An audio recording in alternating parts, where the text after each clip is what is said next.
Losing my job was a physical blow, a sucker punch to the gut that left me breathless. But losing it not to a downturn or poor performance, but to the slow, insidious poison of office politics and carefully whispered lies, was a special kind of humiliation. It was a death by 1,000 paper cuts, each one delivered by a person whose hand I had once shaken in trust. People I had personally trained, whose careers I had launched with my recommendations, whose mistakes I had covered for and defended as my own, turned their backs the moment the rumors began to swirl. I watched as my professional reputation, built over a decade of late nights and sacrificed weekends, was dismantled in a matter of weeks by a narrative I didn't recognize and a villain I had never chosen to be. On my final day, I walked out of the gleaming glass tower that had been my second home, my box of personal effects feeling like a coffin for my former self. I had nothing. No severance. No glowing recommendation. Just my dignity, the one stubborn, unassailable thing they couldn't steal, no matter how hard they tried. Months later, when their shiny new multi-million-dollar project, the very one they had pushed me out to control, imploded spectacularly, and the investors threatened to pull the plug and sue for gross negligence, they finally reached out. Their voices were strained with a desperation they tried to mask as camaraderie. Their smiles, visible even through the video call, were tight and forced. They expected me to be waiting by the phone. They expected me to rush back, grateful for the lifeline, eager to please. But they had forgotten a crucial detail in their single-minded pursuit of power. They forgot that the woman they betrayed had spent every one of those silent months rebuilding herself from the ground up, forging a new identity in the fires of their ejection. And now, for the first time since this nightmare began, the power was not in their boardroom. It was in my quiet home office. And I got to choose. For 12 years, Innovate Corp was my life. I started as a bright-eyed junior analyst and clawed my way up to senior project lead through sheer, unadulterated grit. I was the one who understood the Phoenix Protocol, our flagship project, inside and out.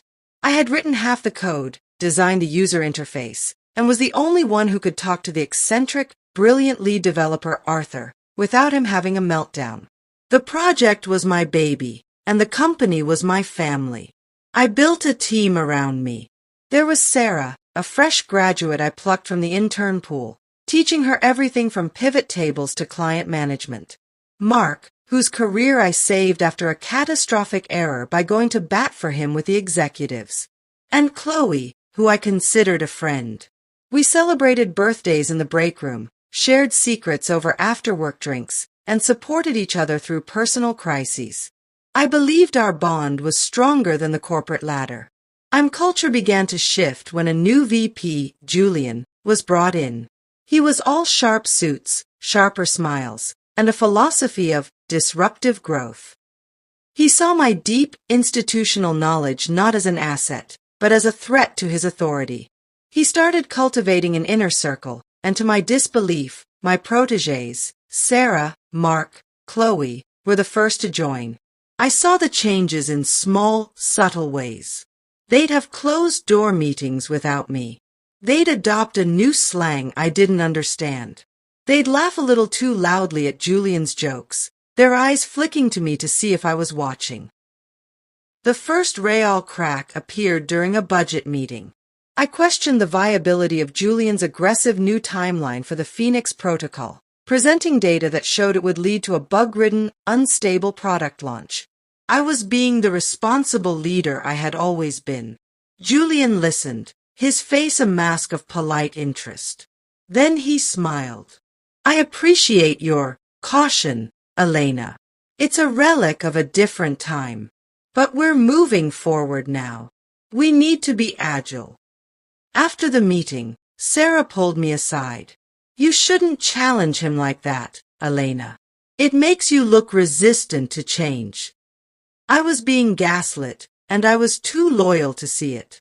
The foundation of my professional world was being quietly excavated, and my own team was holding the shovels. The trigger was the Omega module, a critical, highly complex piece of the Phoenix Protocol. I had spent 6 months designing it, and it was finally ready for integration. Days before the launch, a catastrophic bug was discovered in the code, a bug that would have corrupted user data on a massive scale. It was a disaster averted. I worked 72 hours straight with Arthur to fix it. I was exhausted but proud. We had saved the company from a PR and legal nightmare. The next morning, I was called into Julian's office. The entire leadership team was there, their faces grim.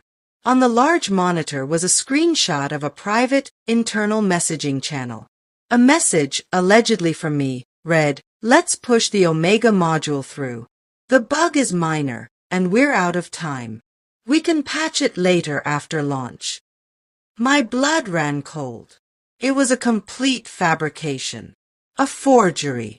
"I never sent this," I said, my voice trembling with a mix of exhaustion and fury. "Are you calling us liars, Elena?" Julian asked, his voice dangerously soft. Then, the final, killing blow. Sarah spoke, not looking at me. "I saw you typing it, Elena." I was so shocked, I took a screenshot. I felt I had a duty to report it. Mark and Chloe nodded in silent, grim agreement. The betrayal was so absolute, so coordinated, it felt like the floor had vanished beneath my feet. My own team, the people I had nurtured and protected, had conspired to frame me for gross negligence and ethical violations.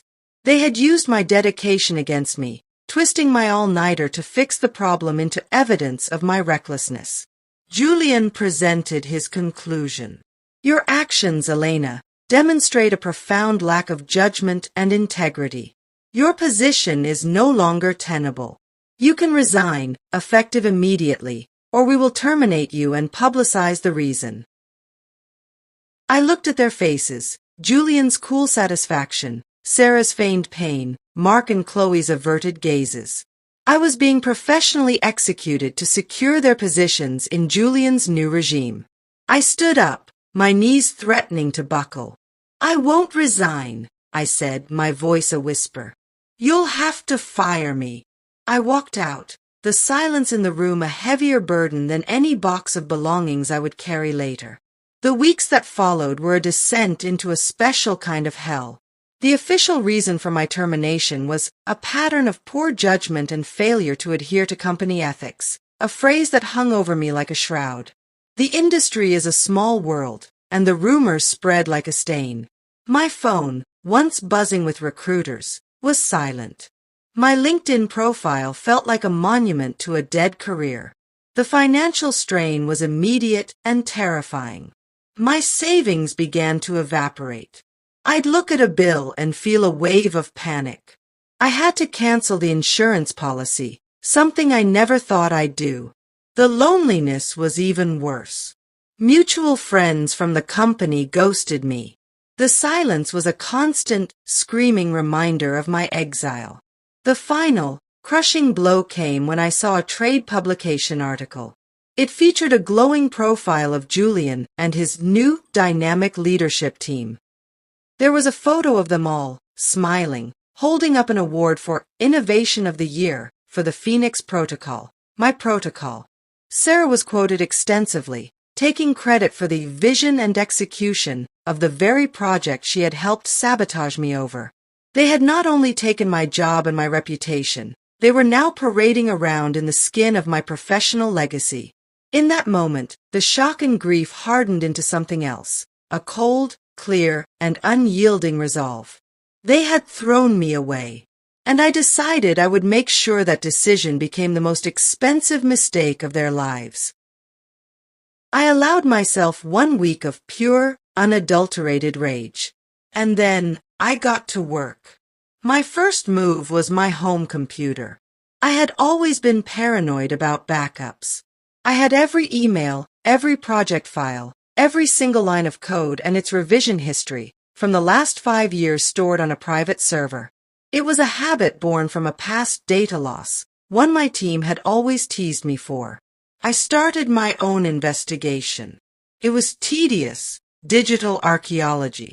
I cross-referenced server logs, access timestamps, and metadata.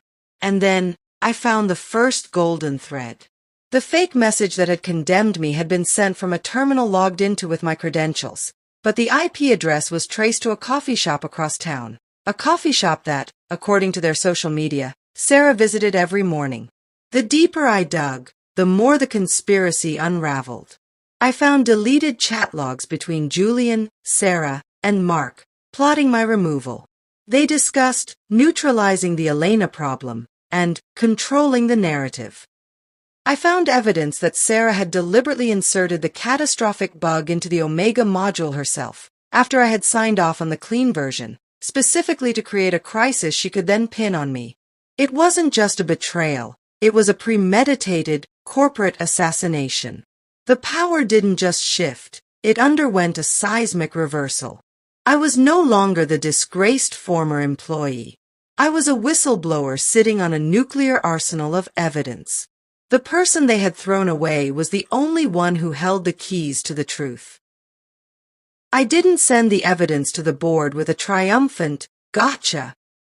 That would have been emotional, and emotion can be dismissed. I needed a strategy as cold and calculated as theirs had been. My plan was not about screaming my innocence. It was about forcing them to beg for my silence. My plan was about building a new life, not just destroying my old one. I reached out to Arthur, the brilliant, reclusive developer. He had quit in disgust after I was fired. We joined forces. We started our own boutique tech consultancy, Veritas Solutions. We took on small, unglamorous projects, but we did them with an integrity that was now our brand. We were slowly, quietly, building a reputation. Meanwhile, I compiled the evidence. I created a digital dossier so comprehensive, so airtight, that it could not be disputed. It was a timeline of the conspiracy, with exhibits, annotated screenshots, and a forensic analysis of the digital forgery. I didn't plan to use it as a weapon. I planned to use it as a shield, and if necessary, a very, very expensive key. My quiet countermove was to become untouchable. While they were celebrating their hollow victory, I was building a fortress they couldn't breach. I was no longer a victim waiting for salvation. I was a competitor, and I was playing a longer, smarter game. The call came 8 months after my termination. It was Sarah. Her voice was strained, a parody of warmth. "Elena." Hi. "How are you?" "Listen, we have a bit of a situation with the Phoenix Protocol. The Ether integration, it's failing. The clients are furious. The investors are threatening to pull out. No one can figure it out. Not even the new team. We were hoping you could come in as a consultant. Just for a week. To help us out." I let the silence hang on the line, long enough to become uncomfortable. "I'm busy, Sarah," I said, my voice calm. "We'll pay you. Of course. Your old day rate, plus a bonus." I almost laughed. My old day rate was a fraction of what Veritas Solutions now charged for emergency crisis management. "That's not going to work for me," I replied. There was a panicked whisper on her end. Then Julian came on the line. "Elena." "Julian, we need you. This is serious." "I know it is, Julian," I said. "I read the trade papers. The Ether integration was always a flawed concept. I warned you about it in my original project notes, the ones you no longer have access to." The silence on his end was priceless. He knew I knew. He knew I had them by the throat. "Name your price," he finally whispered, defeated. So I did. I named a figure that was obscene, a number that would cover my lost salary, my ruined reputation, and my emotional distress 10 times over. I demanded a formal, public, written apology from the company, retracting the reasons for my termination and clearing my name. And I demanded that my consultancy, Veritas Solutions, be hired for the job, with me as the lead, and my terms were non-negotiable. They agreed to every single demand. The power in that conversation was absolute. It wasn't a negotiation. It was a surrender. I walked back into Innovate Corp not as a defeated former employee, but as a high-priced expert they couldn't afford to lose. I didn't speak to Sarah, Mark, or Chloe. I worked directly with Arthur and a small team we brought in. We fixed the Ether integration in 3 days. It was, as I knew, a fundamental design flaw that my original plans had explicitly warned against. The company paid our exorbitant invoice without complaint. The public apology was published. My reputation was not just restored, it was elevated to legendary status. The story of the consultant they fired who came back to save them became an industry parable. Julian was quietly managed out a month later. Sarah, Mark, and Chloe's careers stagnated. They were forever associated with the failure and the scandal. Veritas Solutions, built on the ashes of their betrayal, is now more successful than I ever dreamed. Arthur and I are partners in the truest sense of the word. This real-life story taught me that sometimes, being pushed out is the universe's way of pushing you forward onto the path you were always meant to walk. I learned that the most powerful revenge is not a dramatic confrontation, but a peaceful, prosperous success that your enemies are forced to witness, and sometimes even pay for. They took my job, my friends, and my security. But in doing so, they gave me the one thing I needed most, the ruthless clarity to see my own worth and the courage to charge the world for it. When they left you with nothing, they gave you everything, the freedom to rebuild yourself on your own terms, without their limitations. That is a power they can never take away. If this emotional story about betrayal, resilience, and rebuilding your value has resonated with you, please share your thoughts in the comments. For more calm, reflective real-life stories, like and subscribe. Thank you for listening.